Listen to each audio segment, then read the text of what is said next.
Yeah.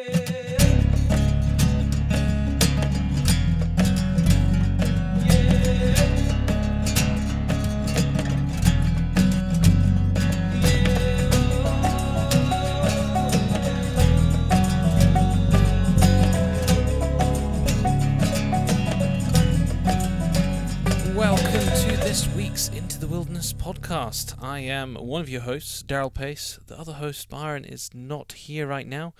Unfortunately, we haven't been able to do the call that we've been doing the last few podcasts, which means that we're together on the show. But I'm going to keep it short and brief so we can get into the show. But as usual, we're going to kick things off with competition.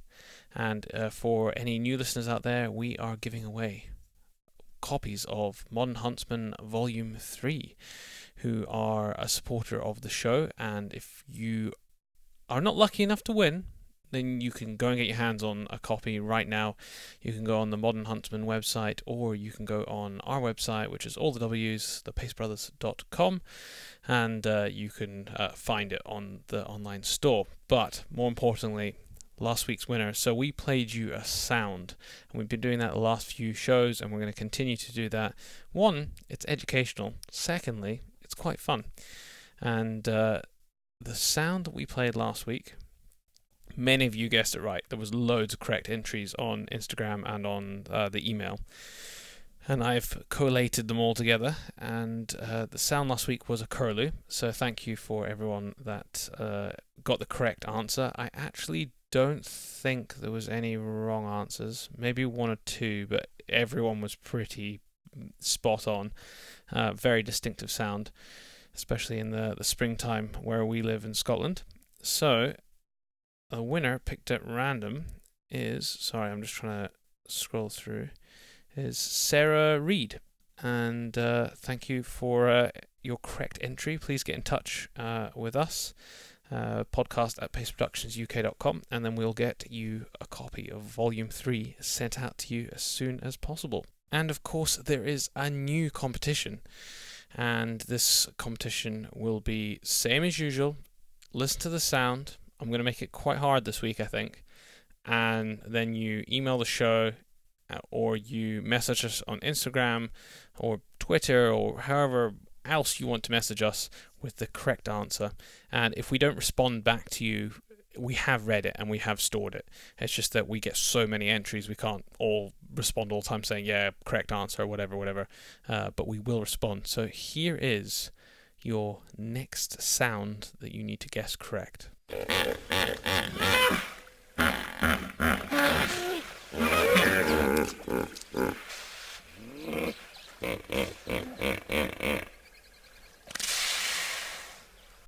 And that is this week's animal sound. So get guessing away. I have just come back from Norway, and as usual, it was very fun, very expensive, but yeah, absolutely amazing time. And I was at a wedding. I was having a little bit of fun for once. And normally when I'm in Norway, I'm working. That's why I said for once. But this time was purely pleasure.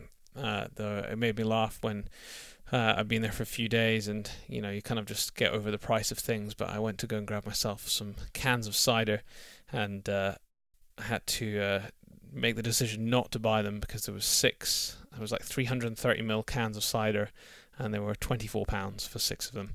So I decided against getting my cans of cider, and but I have to say I had probably the most expensive pizza I've ever had in my life. It cost me £28 for one pizza. It was, I would say, probably not a £28 pizza, but yeah. Anyway, so that's the kind of level you're paying in Norway for these kind of things. So we move on.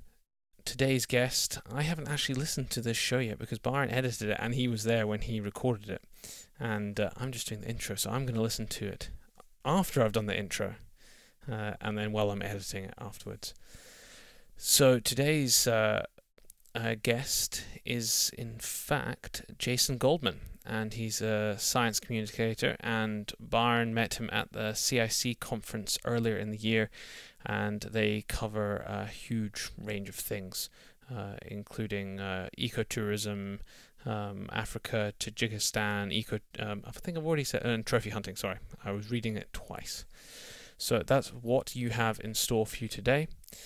One other very important thing that I have to go through is our Patreon, our amazing Patreon supporters. And if you don't know what I'm talking about, because we've only launched it a few shows ago, was a way to support us. It was brought around by people actually asking us, saying, how can we support you? And we didn't actually have any kind of system in place to for people just to support the show. So we decided to go down the Patreon route, and you guys and girls have responded amazingly, if amazingly is a word. And we have some awesome people that are our top tier patrons, and those are, I'm gonna go backwards because I've got a list of people. I'm gonna go backwards on it. So it is James Marchington, Richard Barker, it is the guys at South Ayrshire Stalking, Tom McGrath, John Henry Pete, Chris Griffith, Ronnie Speakman from rdcontracting.co.uk, Richard McNeil, and Richard Stevens. Those are our top tier patrons, and if you don't know what I'm talking about, head over to Patreon, and then it's also in the description, and then you can see all the different tiers and how you can support for as little as £1 a month or $1 a month, whatever it is, all the way to the top tier where you get an awesome shout out every week, well, every 2 weeks on the show. I think that is about it for now. We will be back in 2 weeks' time, and I'm not too sure who's going to be on the next show because we have a few shows from South Africa that have been recorded. We might have, I think, potentially one show from the UK, but I think Byron is actually back in 2 weeks' time, so who knows, we might be able to record something fresh and new from when he is back. But enjoy this show. Jason, thanks for joining me on the Into the Wilderness podcast. It's been great to spend a bit of time with you over the last few days at the CIC conference. I think my brain is a little bit frazzled, if I'm honest, because we've taken in so much information. And yesterday on the field trip up in the community area, understanding how the community shapes their conservation model, I think was very insightful. But we'll get to that. I think what would be useful for our listeners is to understand a little bit of your background so they can see where you're coming from, and then go on to talk about your contribution to Volume 2, which was sort of my first introduction to you. Sure. Yeah, well, thanks for having me, first of all. And it has been a blast hanging out the last few days here in Windhoek. So the short version of who I am, I suppose. I studied animal cognition in grad school. I did my PhD sort of studying birds and sort of how the bird mind develops. And I was in the psychology department, so it was sort of, an animal model to better understand people. At least that was sort of the approach of our research.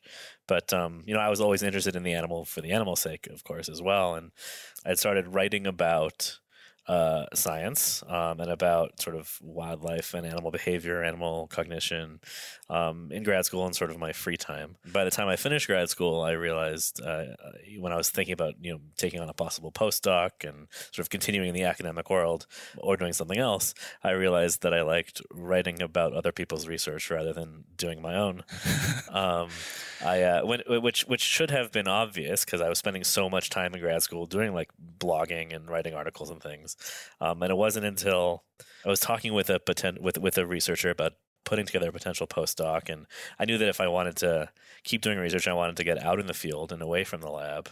And we put together this really interesting like monkey study, and all of a sudden I realized that the reason I wanted to do it was to have these like field experiences and write about them and tell people about them, and not to collect the data.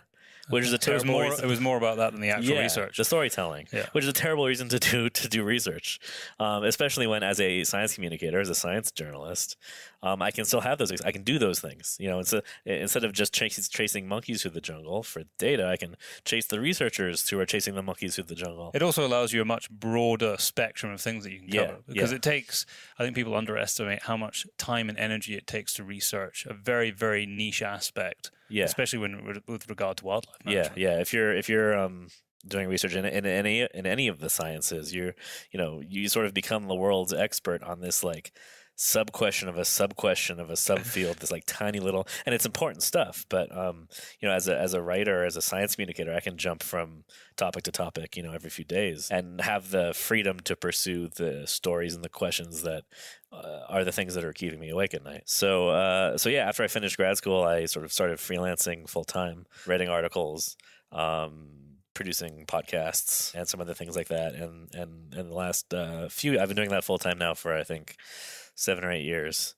And because I'm a freelancer and I can sort of go where my passions allow me to, I also co-founded a conference a few years ago that is about sort of science communication training and networking. We get a lot of graduate students who are maybe thinking about switching careers, getting out of academia, or at least if they want to stay in academia, becoming better communicators of their science. And then a lot of early career freelancers like I was 10 years ago. And then I also have a fairly new ecotourism business. We're going to talk about that. Yeah, where we take people around the world, to these like bucket list kinds of places: Amazon jungle, Galapagos, Southern Africa. Yeah, you're making everyone jealous right now. Yeah. It's pretty good life, pretty good lifestyle. Do you find that with the conference and the conversations that you have with people who come to it, that there's a realization that from the science community, actually connecting people with the research that's being done has been a problem, and that's been communicated poorly in the past, so that your average person can understand what's happening and why it's important to them?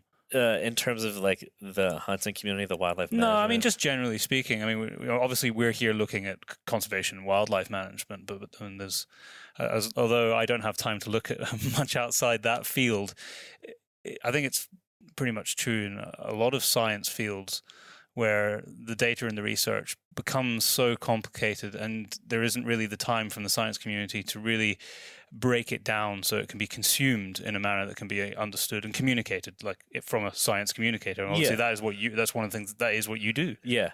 I think, historically, there have been some scientists and some researchers who have been very good at this sort of thing. And of course, many who are not or have not been particularly effective at not just communicating sort of, the results of their research necessarily, but also the why should we care? The why should we devote taxpayer dollars to this fairly obscure question that perhaps upon first blush does not seem to have relevance for our everyday lives, right? That's ultimately what's the purpose of science communication? On some level, it's because the natural world, the scientific world is fascinating, and we want people to be interested in things, right? It is inherently interesting. Then almost every week, if you look at the top emailed articles from the New York Times, not the top viewed, but the top emailed, there are science articles. When you say emailed, you mean people have seen it and then want to tell their friends about it. Okay, yeah. And it's because this is cool, right? This is amazing, and there's a large section of sort of the output of science communication, which is check out this cool thing about the world that you might not have known.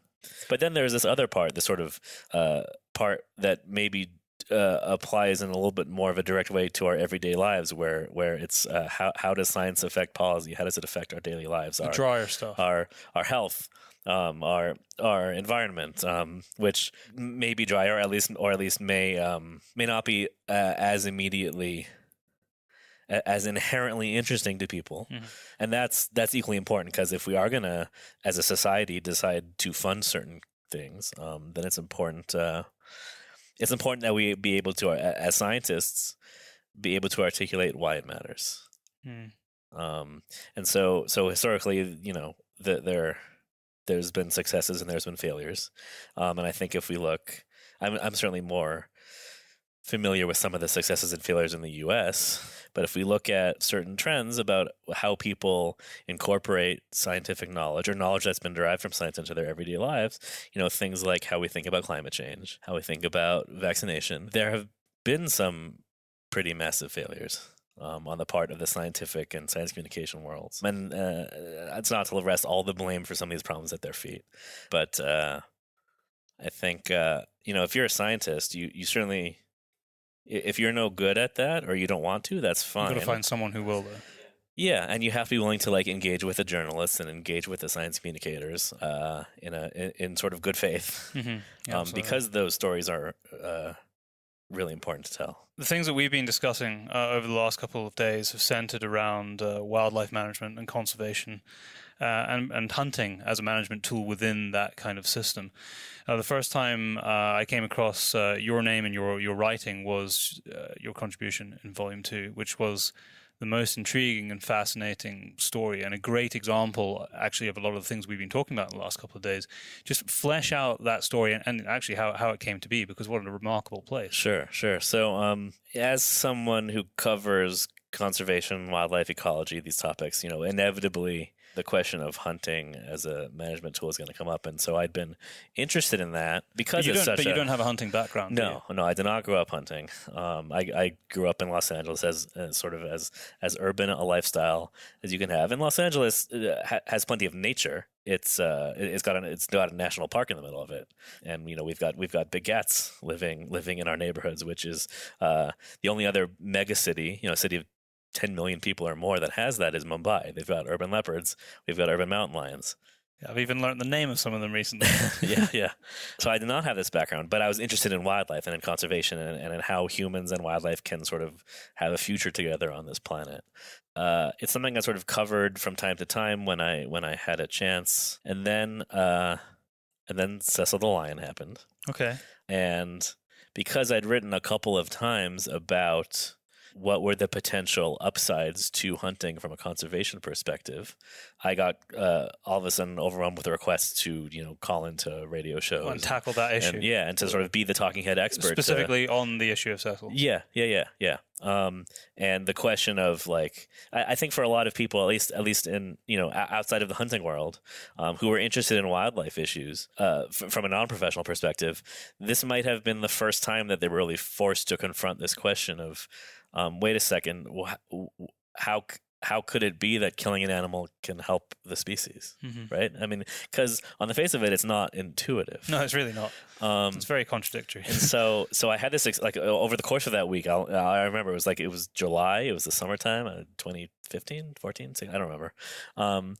I was forced to sort of have this conversation over and over and over again, and I sort of asked myself if there's an argument for with actual measurable conservation outcomes for the use of hunting, where is it? Like, what's the case study? What's the best case? What's the model? And I found these communities in Tajikistan and Kyrgyzstan that practice what I now know is sort of community based conservation hunting. And so I pitched the story to a digital magazine called Biographic, which is produced by the California Academy of Sciences, a Natural History Museum in San Francisco, California.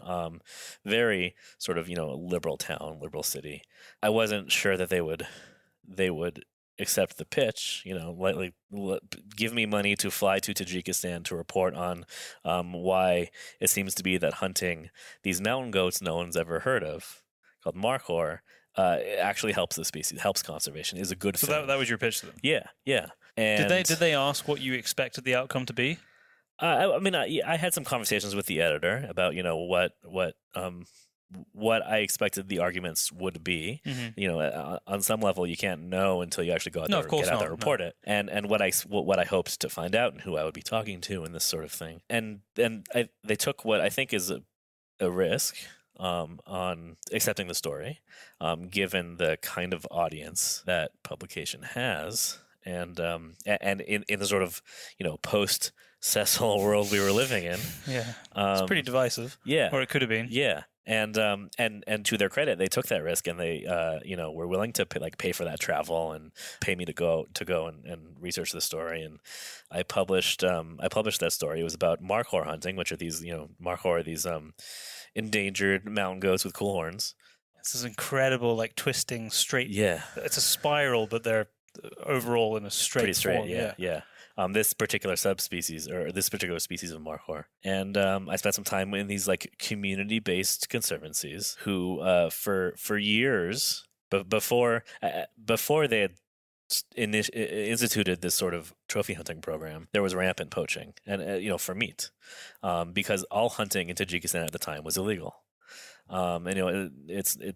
What I had to sort of clarify in my piece to this like largely American audience is that this was not like the poaching that we think of when we hear about rhino poaching or elephant poaching. These were hungry people who needed meat. Yeah. Who needed food to eat. It wasn't for a byproduct. It was for the meat. Right. Yeah. Not like ivory.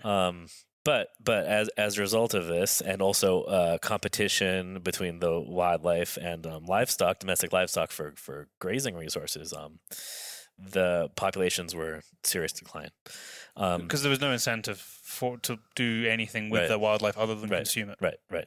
Consume it, and the incentive was to raise your livestock, and these are like really high elevation communities where there's not that much that grows. So the main competition for wildlife there is over the grazing resources, and also there's some issues with disease transmission between the domesticates and the wildlife in a similar way to there is in North America. Yeah, and in many places. So it was fascinating. The article came out. It was pretty well received, both sort of in the hunting community and in the non-hunting sort of wildlife communities.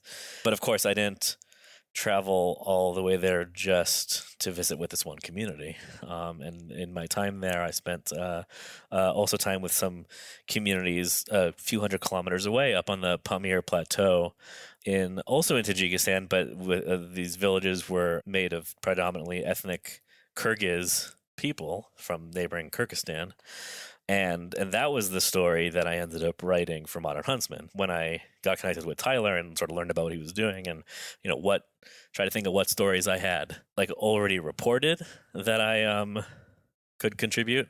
I thought of these conservancies, and it's not markhor that they were hunting; it's Marco Polo sheep and ibex. So that was sort of the sequel story, and similar sorts of themes about how a community can come together around this resource and be incentivized to protect it, and then how the community decides how to allocate the funds that they receive based on those activities. Is it completely up to the communities, as in how many are shot in 1 year, or is there a government intervention? Yeah, so the government, which had to be sort of convinced to legalize in the first place hunting in the first place. How did they do that?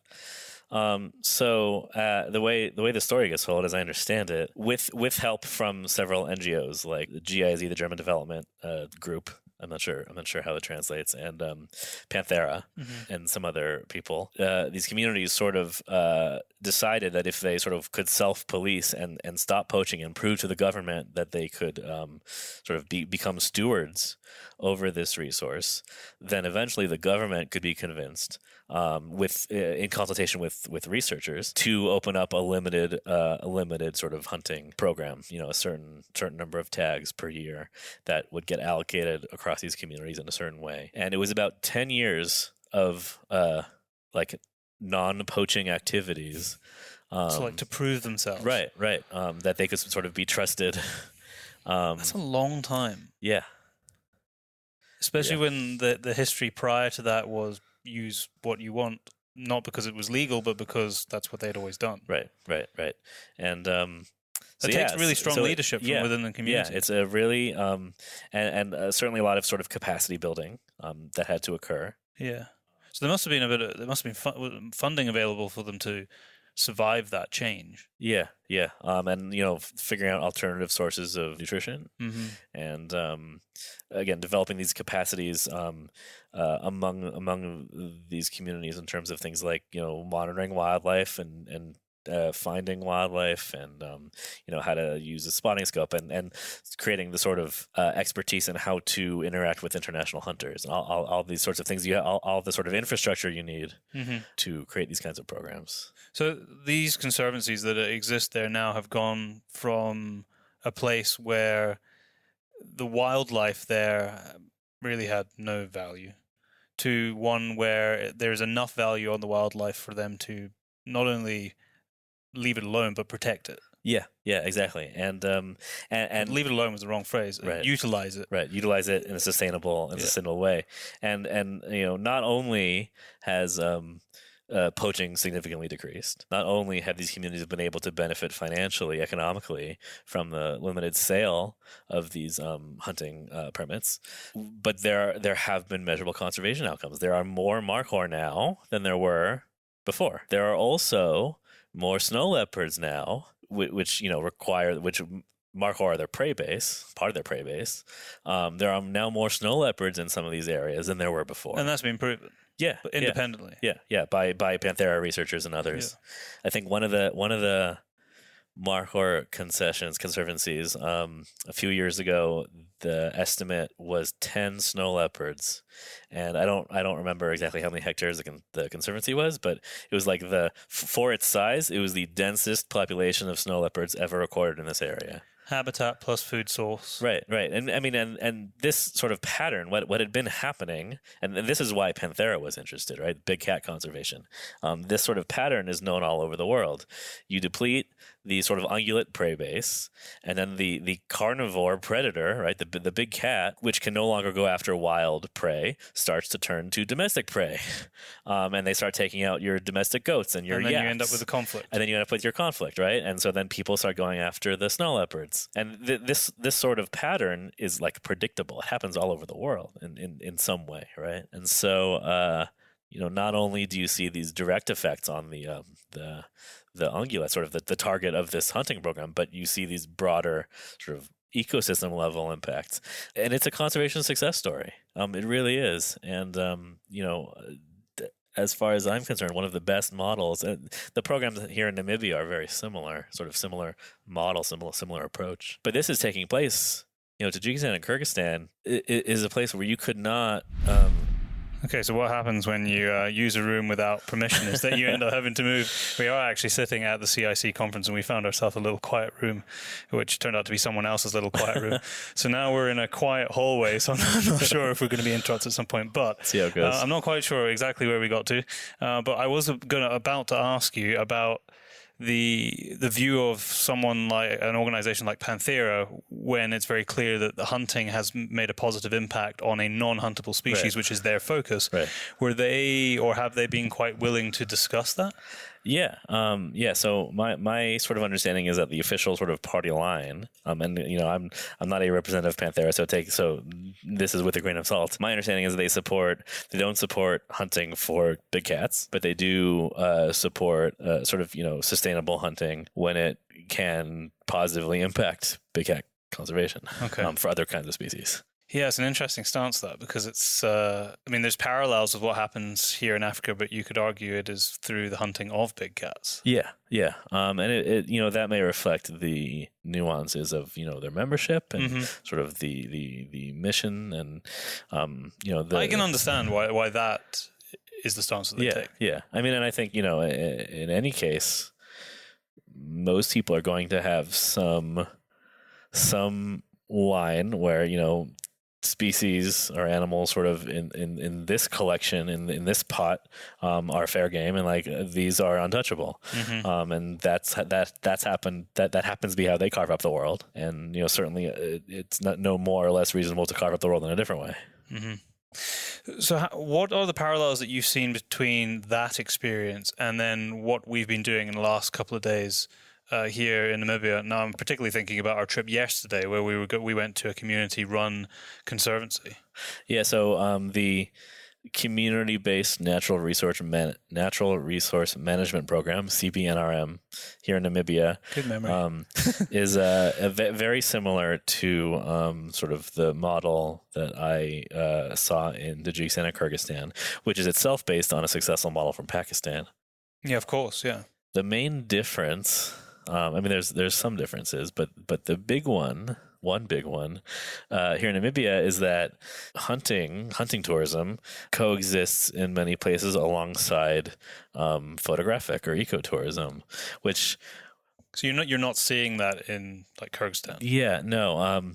So the places where I was, like these conservancies, are along the southern border. Like the markhor conservancies are along the southern border of Tajikistan, where directly across the river is Afghanistan, and this is simply not a place most people want to go for vacation. And even that aside, it doesn't have, at least at this time, the infrastructure to support tourism. There are no hotels really to speak of. There are no restaurants. There are some in some of the big cities, but certainly not out in the countryside. And the kinds of things that tourists, even sort of an ecotourist, who's willing to sort of get out there and get a little bit dirty, still has some sort of sophisticated, needs. They want a hot shower and Wi-Fi and a comfortable bed, and you're not going to find that in the right, mountains and there. That infrastructure simply doesn't exist, but it does here, and these things exist in many places, like I said, side by side. So that's one tremendous difference between what's happening there, what's happening here. It's interesting to see how they carved up the area that they looked after, that they were responsible to manage, and they had the one place that was for what they called conservation hunting, which might otherwise be termed trophy hunting, and then they had, I think, did they call it sustainable use? So they part of their conservancy was devoted entirely just to photographic tourism, right? Which is a wildlife use in some way. Part of it was devoted to what they call conservation hunting. Part of it was devoted to what they called own use hunting. Own use hunting, right? yeah, Which is for meat, when local people want to go out and just get some meat from wildlife, and then part of the concession was devoted to agriculture or farming to livestock and to living spaces, and quite a bit of it was sort of mixed use, where there was wildlife and there was livestock, but from a management perspective, perhaps the priority was on the livestock versus on the wildlife or the tourism. Yeah, and then as the discussion went on from that, as they've painted this picture of how they split up the management and where the focuses are, we got to the point of them explaining how their focus in terms of economics had shifted depending on the circumstance. So we're right at the end of we're not at the end. They don't know where the end's going to be, but we're a long way through quite an extensive drought here in Namibia, and they had essentially shut down the own use hunting aspect of it in favor of keeping the conservation hunting, right, where foreign clients, largely speaking, are coming in. And I thought that was a really, really interesting that a local community-based conservancy had made that decision. And I think it just shows the importance of speaking and listening to people on the ground when decisions like that are made. Obviously, they are making the decisions, but that's not always the case. Very often the decisions are made from people who are not on the ground. Right. Some government official absolutely. I also thought it was very interesting that the community was able to sort of grapple with the trade-offs in this, what I thought was a, fairly impressively sophisticated way. Where what's the value of the meat and what's the value of the money? How do we sort of trade these two things off of each other, and to sort of voluntarily decide as a community that you're not going to go out and hunt yourself, and instead you're going to invite international hunters to come in, where the community will still benefit from the meat, certainly, but then they also get a big fat check. Yeah. And so then they can go and buy protein. Right. Yeah, so they get the protein from the hunt itself, most of it, but then they can also afford to go out and acquire other sources of nutrition. A lot of the debate that we had in the symposium from the day before we went to the conservancy centered around how we articulate these discussions so that they can be better understood. You gave us a presentation that was somewhat centered around that. Have you come to any other conclusions, having experienced it now on the ground, as to how we can better communicate management principles which include hunting? Because for many people, it's just so completely unpalatable, the idea that hunting can be part of a system which is for the good of an ecosystem and the wildlife within it when you're killing them. Yeah, I think there's a couple things. And the first thing, which I didn't talk about as much at my presentation this year, but I talked about at last year's CIC Communications Symposium in Madrid, which is just the importance of storytelling, right? The value of having a narrative with characters and a beginning and a middle and an end. We're a species that has evolved for stories, and I think we can sort of process information in a much more meaningful way when it's presented as a story. There's this, one of the things I did talk about at the presentation this year is this sort of idea in science communication of the deficit model, that understanding is the result of the application of knowledge to ignorance, right? Or to put it another way, ignorance plus knowledge equals understanding. That if only, which seems fairly intuitive, right? And the idea is sort of like, if only the people understood the facts, then the inevitable outcome of that is that they would agree with my opinion. And there is something intuitive about that, but people are not, even if they are ignorant to these facts, their minds are not empty and devoid of anything else.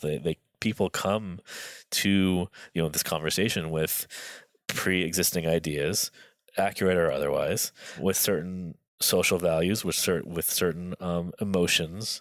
It's just simply never as simple as give people the facts and then your work is done. So one way to deal with that reality is to use story, and then the second way is that you put people at the center of those stories, right? And I because believe, it becomes more relatable. Yes, but also it helps to drive home the point that, and I believe this from a conservation perspective as well, not just from a communication perspective, which is that in order to make the lives of animals better, you need to make the lives of people better. And the reverse is also true. If you improve the lives of people in general, I think you find that the lives of animals are improved. Because it creates a system where we're part of it, right, rather than removed from it. Right. And so if you can start to frame some of these wildlife issues, which are understandably to many people sort of secondary to human issues, poverty, education, food security. Those of us who live and breathe in the conservation world understand that these things are inextricably linked. Yeah. But outside of that, they can seem like wildly separate sets of problems. So if you can, in telling a story, sort of establish how these things are connected, putting some of those maybe human issues at the forefront, then I think you can start to move that needle. And in terms of mediums to communicate that message, I mean, there's a lot of mediums out there to do it with. I know certainly from the hunting perspective, if I think about like the writing that I do, it's maybe I don't try hard enough, but it's obviously far easier to get those kind of messages and stories told in hunting. I was going to use the word bias, but hunting-focused publications than it is into something that is completely unrelated. How, or do you have any advice on how to bridge that gap where there can be that crossover of information? Yeah. I mean, obviously, that's what you're doing. Yeah. At least you've come at it from the outside. That's the goal. In. Yeah. And I think certainly I sort of live, like I said, live and breathe sort of in the wildlife conservation world, and sort of on the periphery, on the sort of bleeding edge of the hunting world. As I said, I didn't grow up in it, but partly as a result of these experiences reporting these stories, I've gone and learned how to hunt myself. A couple of years ago, successfully shot my first duck, and took her home and learned how to how to butcher it and cook it and feed my friends with food I'd found in nature. I love duck. Tastes so that duck damn is good. Delicious. Yeah, there's nothing like potato fried in duck fat either. Yeah. A lot of it, as we were just talking about, is about framing the story. Right? Is this a story about hunting, or is this a story about biodiversity in which hunting is a tool that you use? So you're shifting the focus, but still telling the same message at the end of the day. Yeah. I mean, I think when you're in any story, right? There's there's sort of a way that you tell it. There's characters, right? I think part of the reason why the story of Cecil was so compelling is that there was such a clear story with such clear characters, and it was very easy to paint this dentist from Minnesota as like the personification of evil. Right, and didn't take much creativity. And just the animal, lions are incredibly charismatic, and the everything was like sort of perfectly set to sort of create this particular narrative, right? And when I pitched that first story to Biographic magazine, I'd later, after it came out, was having coffee with my editor, and he sort of pointed out that if I'd pitched sort of the same story with the same like measurable conservation impacts and all of these things.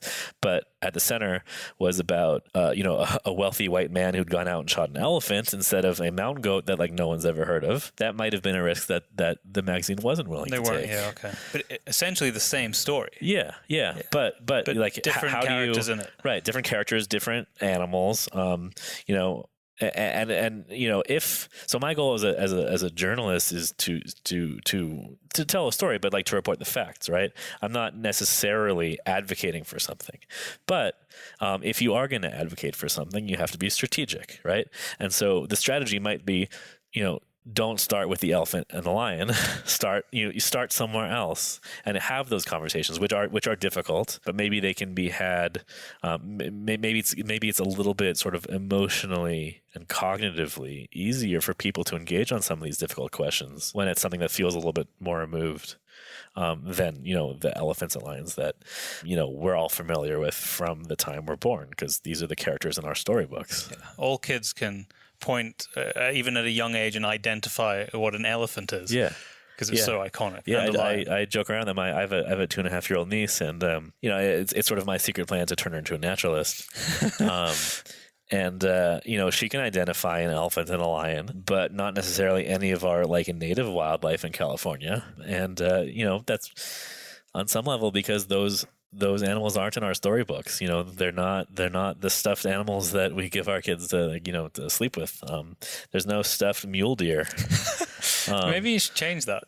Maybe you should start a toy company that makes stuffed mules. Yeah, and kid stories about these creatures. You might run into some other problems then. An extreme emotional attachment to a mule deer, maybe which might impact our ability to manage deer through hunting. Unintended consequences. But this point that we are more familiar in some ways with like the biodiversity of very far away places than the biodiversity in our own backyards is something worth thinking about.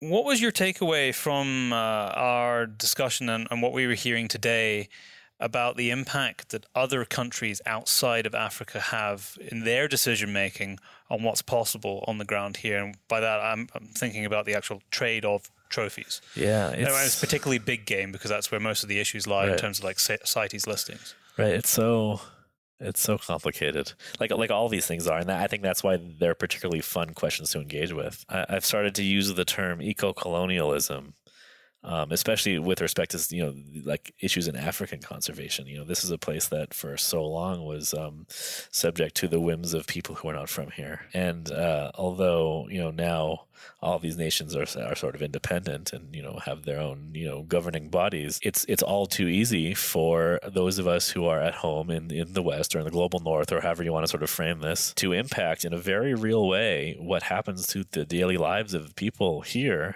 through regulating like the import of trophies and things like that, and even if it's from a good place, because we deeply care about this wildlife, maybe we need to care a little bit more about the daily lives of these people, or maybe we need to better, more accurately understand the relationship on a sort of boots on the ground level between the daily lives of the people who live here and the wildlife that we're asking them to coexist with, and the impact of our decisions on the wildlife as well. Right. Because I think a lot of that's not fully understood. Yeah. I mean, it becomes much more clear when you're here. You speak to people who are involved in the tourism side and the hunting side. You hear from the people involved in the ministry here in Namibia. I mean, Namibia is a really great example, I think, in terms of an African context, of a country that is doing a pretty good job of managing its wildlife in very difficult times with the lack of rain that they've had. And you talk to the farmer who, can no longer raise livestock because there's not enough rain, there's not enough food. There's, if you can't use your land for that, but you also can't use your land in an economically productive way for wildlife, then what's left? Maybe you allow a mining company to come in and explore, and then there's really no habitat left for wildlife. I thought it was really interesting. One of the things that someone mentioned this morning is, we all know the name Cecil, but nobody knows the name of the little girl who was killed by a lion the week before, or the Well, they didn't have names of the 6 or 7 lions that were poisoned one week later. Right. Or frankly, like the 600 other lions that are killed perfectly legally every year. Yeah. Nor the, I don't know how many pangolins are killed every year.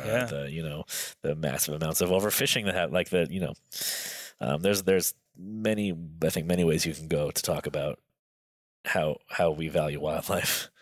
Yeah, that was coming through a bit yesterday, was the emotional attachment that we have to wildlife and how that potentially distorts our concern on a species level. Yeah. Where we're so concerned about an individual animal rather than looking at the bigger picture. And I think it's something that's very hard for us as humans to do. To consider species level management. Yeah. Because you have to be actually a little bit detached. Yeah, you have to be willing to, you have to be willing to consider the population, the ecosystem, right? The species, and more than just the individual. And that's, I sort of can understand that's in some ways increasingly difficult as we learn more and more about the emotional lives of animals. There was a time, I think, when we thought that most animals were sort of automatons, but now we do know that, for example, elephants do have rich inner lives. They do have very complex social lives. They have family units, and so when we go and say maybe we have to, kill a handful of elephants, or what did I say, lions? I meant elephants. Although it's also true of lions, frankly. When we say, from a management perspective, maybe we have to kill a handful of these animals. It forces us to confront some complicated ethical questions, right? From a top level, people who might be against it, when you start to explain it, certainly when I've had the conversations, they start to come around. But what it always comes back to, in terms of their issue with it, is why somebody would want to do it. Right. Why the individual person would want to go and kill an elephant, even if they can kind of grasp the idea that, all right, there is too many in the area, they need to do something with 200 elephants. Right. Or that the economic impact is useful. When I was in Tajikistan, I was looking at water pipes that were built to bring water into villages, so that girls, it's almost always young girls, didn't have to spend their time going out to fetch water from a well, and now they can spend their time in school. Right? I saw sports equipment that was bought with trophy hunting money. I saw school books, and I heard about an entire village that was vaccinated against the measles. Wow. With trophy hunting money. And I learned about a man who had been mauled by a bear whose medical expenses were paid for with trophy hunting money. Wow. And in what I think is one of the most like radical sort of moves that I've seen in terms of like habitat protection. There was one conservancy in Tajikistan on the Pamir Plateau that used trophy hunting money to lease from the government an entire valley to keep livestock out, so that it would, the forage there, the grass, would be available for wildlife to graze. There's many areas where hunters are kept out, but there's not many places in the world where livestock are kept out in that way. That's very forward thinking. Yeah, like way more forward which thinking. Must have come as an appreciation of what they'd gained. Yeah. Where are we going with this? I don't remember. It doesn't really matter, because I think we came to a good conclusion there. Do you think we have an issue with, or is the phrase trophy hunting an issue and barrier to the conversation? To a more sensible, pragmatic conversation? Yeah, probably. But so one of the things that when we were in this conservancy yesterday, the sort of elected chairman pointed out that sort of as a community they've decided they're no longer referring to it as trophy hunting; they're now calling it conservation hunting. And I think there's something to that. He says we hunt to conserve, we don't conserve to hunt. I think there's something to that. But in terms of communicating with this audience of people who are iffy on it or like just clearly against the question of hunting, the matter of hunting. I think those, what's the saying? Those horses have already escaped the barn. Yeah. Like, people no point are in closing the barn door. Right. After People. the horse is bolted, Right. bolted, Exactly. yeah. That's it. I'm from the city. We don't have horses. People will, and quite reasonably, be like, well, now you're just playing word games. Like, it's still the same thing. Yeah. Because it is. Because it is. So yeah, the language matters, but also like, we need more than that, right? It's not. We need more than pithy phrases. We need stories. We need real, meaningful, good faith engagement on these questions. Yeah. There was a few things from the discussion that we've just walked out on now, with them reevaluating how to measure trophies, which I thought was an interesting discussion, where it was more focused on age rather than length or size. Right. I've talked about it when I was in New Zealand with Joseph, where his main focus with tar is 100% on age. Right. He takes great pride in every year being able to say, my average age of tar that I've hunted with clients, bull tar, he is doing culling for management purposes as well, increases. Right. And he was very pleased that his one of the guys who works for him and guides some of the hunting, he was like a year older than him in terms of their average, and they've got this kind of really useful kind of competition going on, because it is to the end cause of what they're trying to achieve, which is take out the very oldest bulls out of the system, which are beyond productive age. Right. What did you think of that discussion today in the trophy? Well, I think that's the right move. Correct focus for it. If the point is to sort of maintain these sort of stable populations of wild animals, and also profit economically from sustainably using them, to profit from using them, then the sustainable way to do it is to target these sort of old males that are no longer reproductive, and depending on the social sort of dynamics of the species, have been maybe kicked out of the herd. If the average age is increasing, that says something about the demographic makeup of the rest of the herd. Interesting to see how that plays out. Yeah. I still don't. Even I think I understand the idea of what it means for something to be a trophy more now that I've sort of had this hunting experience myself. But on some level, to me, like, what I still have trouble understanding, like, what's the difference between a skull with horns of 31 inches versus 34 inches. Like, it's still going to look really good on your wall. It's a hard one for me, because I have never had anything measured. Yeah. Because I don't care. As long as I know that it's the right animals that's taken out. Right. And to that point, the vast majority of stuff that I hunt isn't even male. Right. Because it's part of a greater management plan. Most of the stuff I hunt from the country that I'm from is deer species. Right. And the population control is not done with hunting males. Right. It's done with controlling the female components of the population. I mean, that hasn't really been part of the discussion that we've been having really at all here, and yet there's a really important part of the debate is the acknowledgement that population management actually happens through methods that have nothing to do with the trophy element of it. Right. Yeah, I think that probably reflects the sort of Africa-focused nature of the conversations that have been happening here, because given where we are, because at least sort of to dramatically oversimplify things, I think a lot of the idea behind hunting here is that you give an economic value to the animals on the landscape, right? You give an incentive for people to be willing to endure the conflict that inevitably arises through sharing. Whether that be grazing or actual predator conflict. Right. They have to be worth more alive in the landscape than dead. Right, or absent. When it comes to some of these other issues in North America and Europe, and where we're talking about animals, like deer, that you're also, I think people more easily see those animals as food. Yeah, they do. Then it's a different set of questions. It's less about the economic benefit from allowing for limited hunting. It's more about the ecological impact. Right, exactly. And yet you look at the issue right now being discussed at the conference, which is happening as we record this podcast in Botswana, and they are wanting to cull elephants for the same reason that we want to, cull deer. But try and the difference between a deer standing and an elephant standing in terms of the emotional response from pretty much everyone, I would suggest. I mean, whether you're a hunter or not, you're going to feel differently about that. And that's something that for all the reasons we've talked about. But I think part of, when you talk about how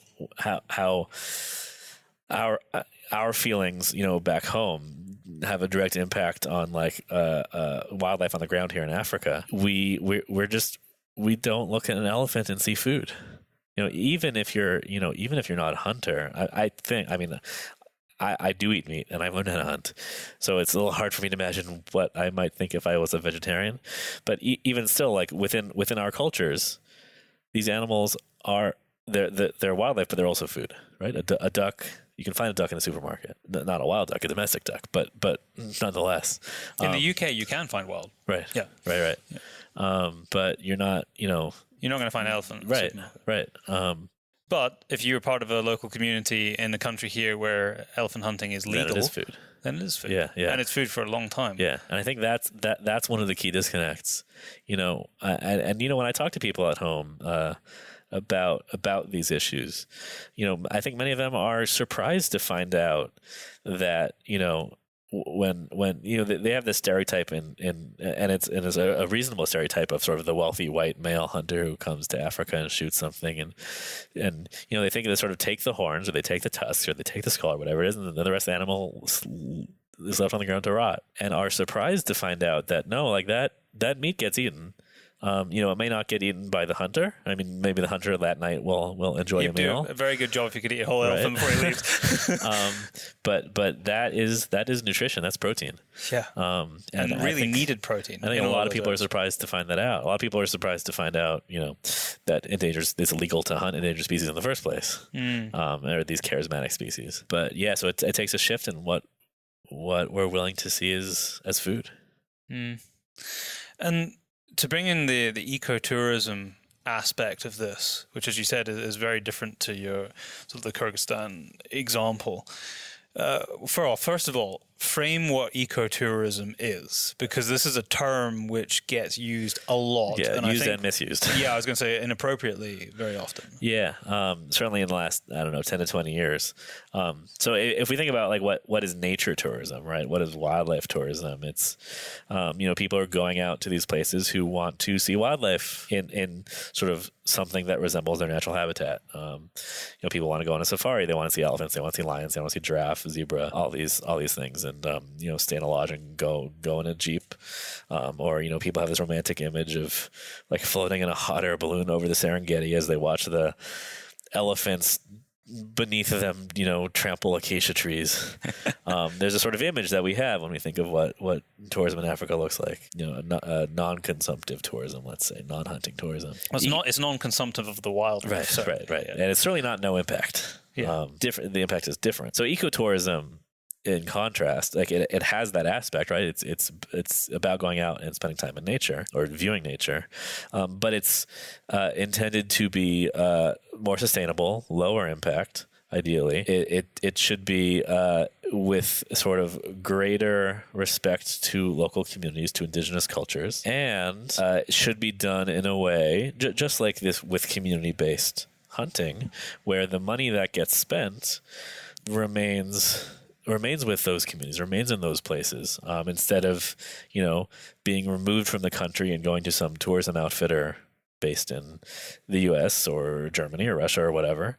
Just like with hunting outfitters. So it's sort of all of those things. It's a sort of more sustainable way of doing tourism.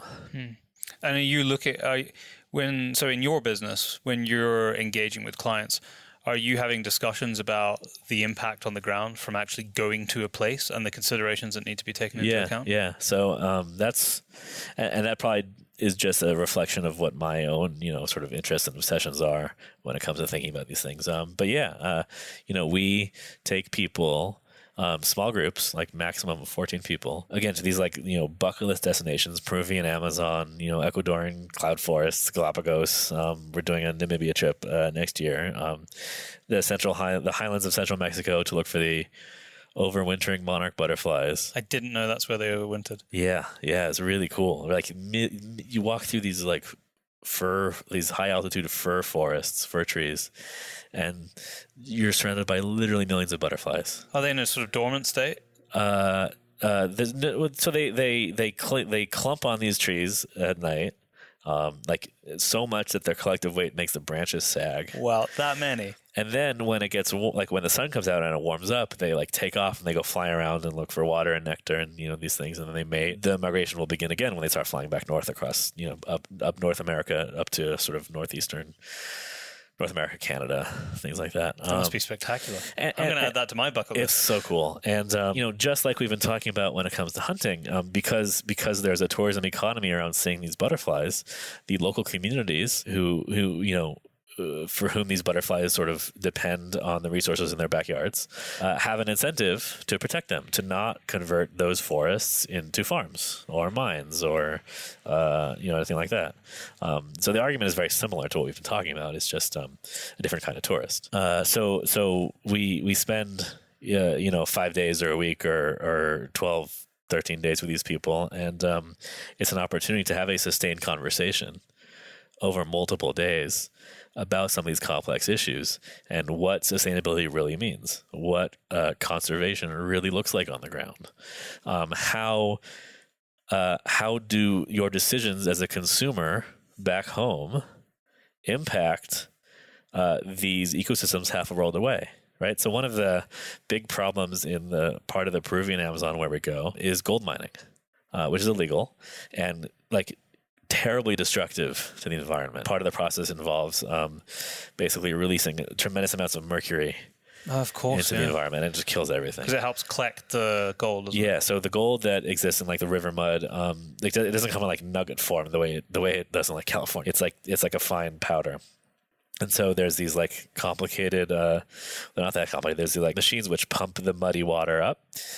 Excuse me, and then this sluice, and they pour the mud over this kind of carpet on this incline, and it catches the particles. But then there's this dust, so then they have to shake the particles into this barrel, and then they add mercury. The mercury binds to the gold, creates this amalgam, which then can be sieved out, and then you burn the mercury off, and that waste flows back into the ecosystem, and we all know that mercury is not that great for anything. And it's not just bad for the ecosystem; it's also really bad for people and their human health. Being exposed to those toxins. We all know about the Mad Hatter. And so for people to understand the impact of buying gold jewelry, if they don't know where it's coming from, if they don't know if it was mined in an ethical way, on the homes of these monkeys that we're seeing and the jaguars that we're looking for, and the people who we're asking to coexist with those creatures, if we're successful, then when they go home, they're now empowered to think about those everyday decisions in a more nuanced, sophisticated way. It takes a certain type of person to want to engage in that kind of trip. Someone who is conscious of learning more, so that they can make better decisions in the first place. And I don't know that when someone signs up for one of our trips, I don't know that they necessarily know that that's what we're going to talk about. We're selling sort of these ecotourism trips that are heavily, they're very nerdy, they're very sciencey. We're not just looking for wildlife. We're really talking about what it means to study this wildlife, why it matters, what the relationship is between people and wildlife. But I don't think anybody comes on one of our trips and expects to have in-depth conversations about the role of hunting. That's maybe it's a bit of a Trojan horse situation. But I think because the kind of people who come on our trips I think we've sort of gotten our marketing materials to a place where the people who are signing up and spending the money are there for what we want to give them, the kind of experience. And I think they're naturally curious people who are willing to grapple with these questions. And I think, we sort of figured out what the right way is to talk about them. It doesn't happen on day one. You have to establish some trust, and that happens. I can write a 3,000 word article as I've done about these topics and reach a certain number of eyeballs. And that's important. But there's a different level of engagement when you spend, 10 days with a group of 10 people. You need both, but you get very different levels of engagement, I think. I think what you said there about curiosity or people who are curious, I think creating curiosity amongst more people is a way where they will better be able to engage in the environment around them.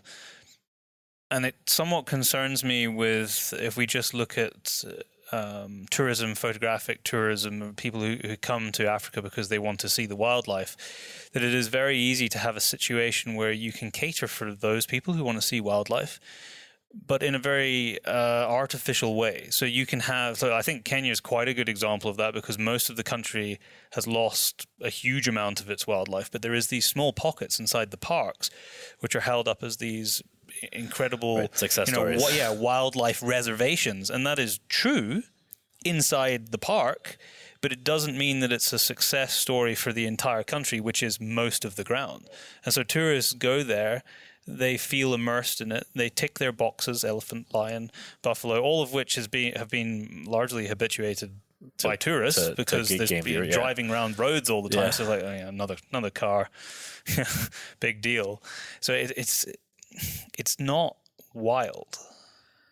It's not necessarily natural, right? And I wonder whether it gives people. Well, I think it does give people, in that instance, a distorted view of the management in a particular country. And I just worry that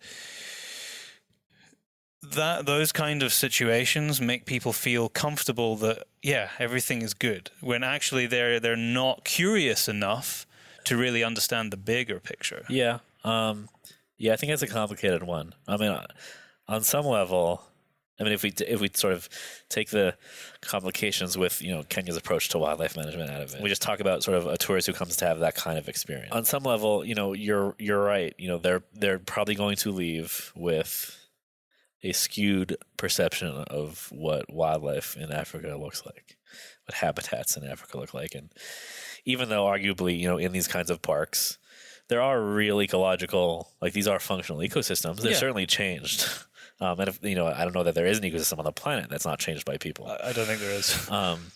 But to the extent that all of the benefits of tourism are occurring economically, maybe that's okay. Maybe if tourism is a tool for conservation, I don't know if we need every tourist to grapple with these incredibly nuanced things, right? Just like not every hunter necessarily needs to come with the right intentions or the right motivations.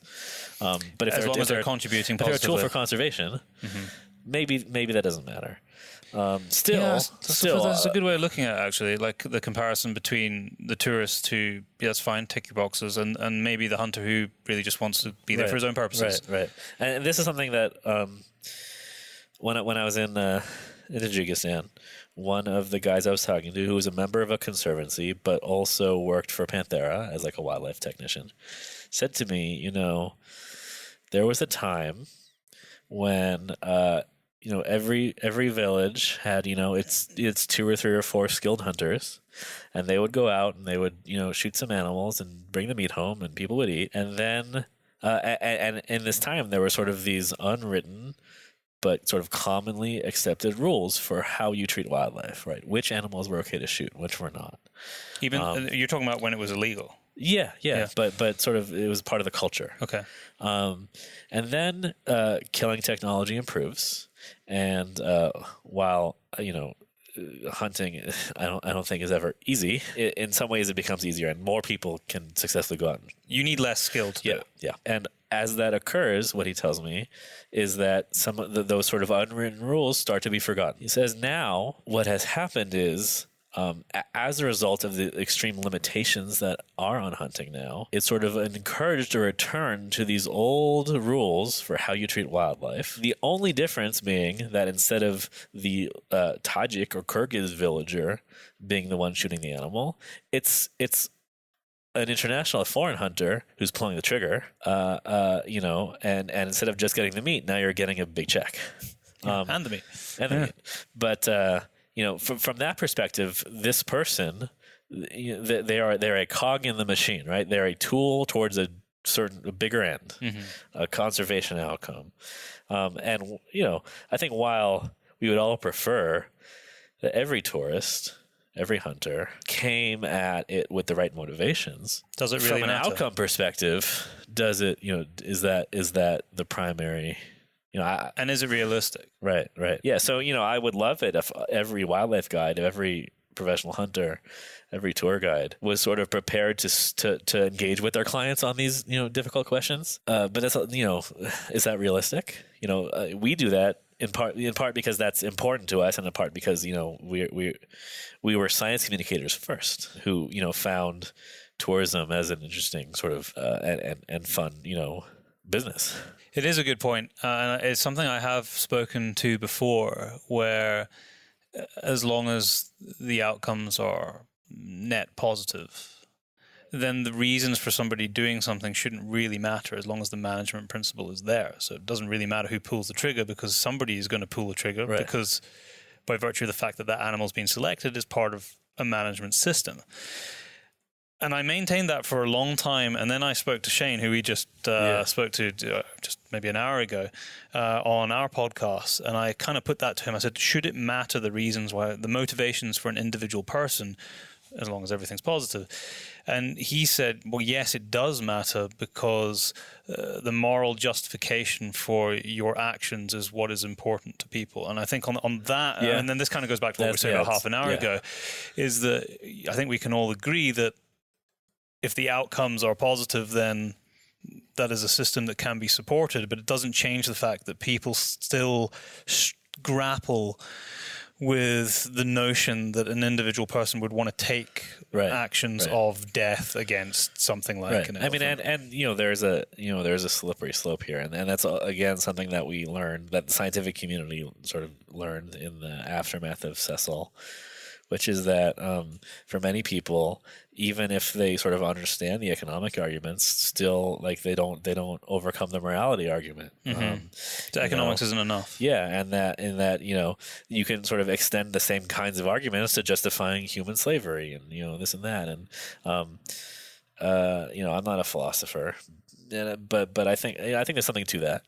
I think that's not a crazy concern. Yes, we should all be more conscious of our actions and the impact of those. This is so deeply complicated. There's messaging concerns, and there's also conservation concerns, and sort of the proper way to address each of the sets of concerns might not necessarily be the same set of solutions. Yeah, I think I'm going to need about a month to digest the last couple of days, but it's certainly been useful, and it's been great to have.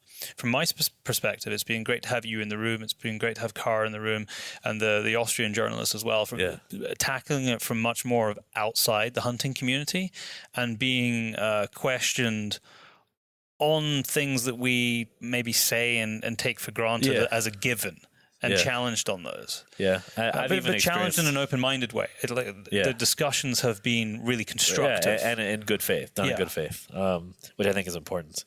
And I've even found myself, as you said, I'm sort of outsider on the sort of very peripheral sort of edge of the hunting community, but even I've been forced to sort of re-examine some things that I sort of just take for granted, which is, an important exercise.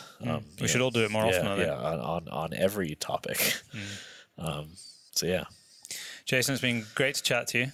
I know it won't be the last time, and I suppose we've got another half a day here. I'm going to probably have my brain chewed by Kara now when I go sit down and do a podcast there.